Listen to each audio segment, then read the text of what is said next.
Hi guys, I'm Colette, and this is what I keep in my yellow backpack.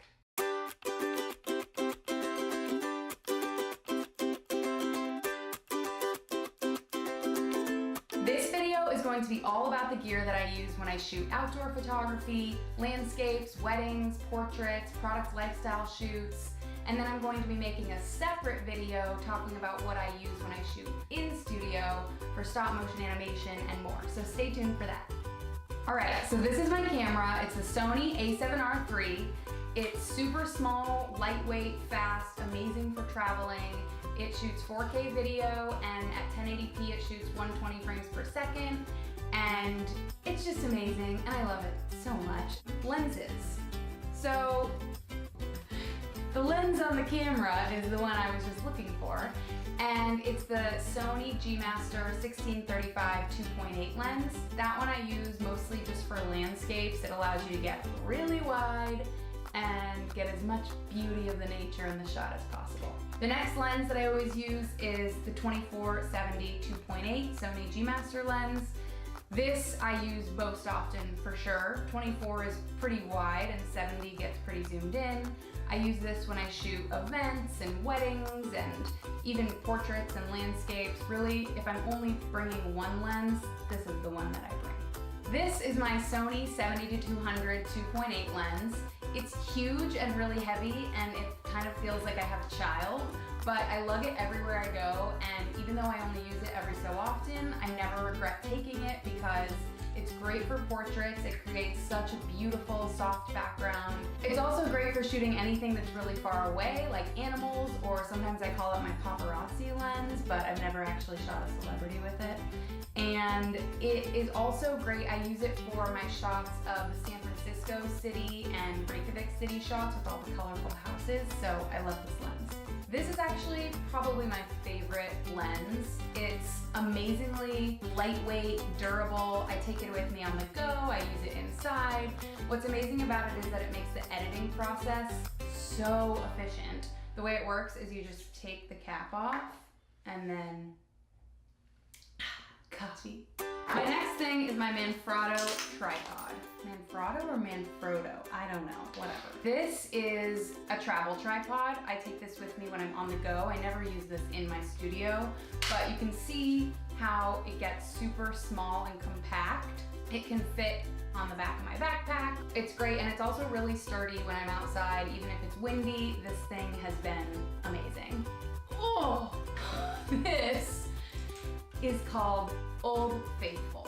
This dinosaur of a tripod probably weighs like 50 pounds, and I hate everything about it, but actually Jesse's dad used to use this back in the day, and now Jesse refuses to buy any other tripod than this, so this is always in the back of my car, and I actually tend to forget my tripod like everywhere we go.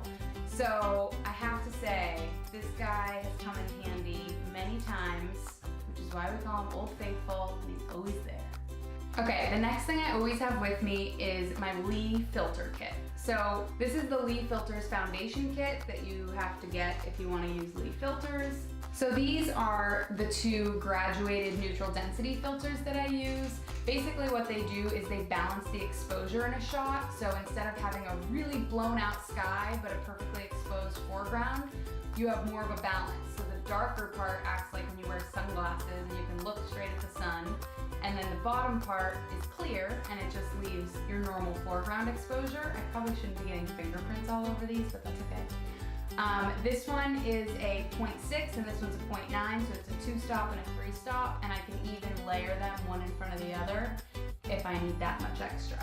Then this one that I use is called their Big Stopper, and it's 10 stops, and this adjusts the exposure evenly across the whole photo. So I use this when I'm shooting waterfalls, and it allows me to have a slow shutter speed, and it makes the water very nice and soft. This is a shutter remote. They're very easy to lose, so I recommend getting like 5, 10, 20 of them. I use these when I shoot night photography, anything long exposure, and they're also great for selfies. Memory cards are great if you like to keep your photos, and my favorite brand to use is Lexar. I usually use a 64 or a 32 gigabyte card. All right, so this is my external flash. It basically mounts right on top of my camera, and has the ability to shoot straight up or forward. If I'm shooting portrait, it can twist any way that I want. And I usually use this when I'm shooting indoors for weddings or events or interior design, architecture, photography. This little guy is a GoPro, and it's the GoPro Hero 5, and we usually use this for time lapses or underwater stuff or like mounting on a surfboard. It's a lot of fun. And we also use it for the drone. This is the GoPro Karma. It is a drone, and it's perfect if you already have a GoPro. You just stick it right in. It's great with stabilization, and the controls are really simple and easy to use. And yeah, it's a lot of fun. Okay, so that pretty much settles everything that I take with me when I travel and shoot outdoors. Although I'm probably forgetting something for sure, but if I do, I'll just link to it in the bottom. Then the last thing is I'm gonna be giving away this Stinson Beach print from Stinson on a Busy Day.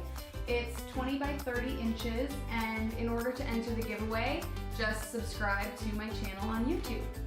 So in the future, I'm gonna be posting videos showing first the gear that I use in studio and for stop motion animation, but then eventually I'll be doing a lot of tutorials about photography, indoors, outdoors, stop motion how to, and let me know in the comments if there's anything else that you would like to see. Thank you!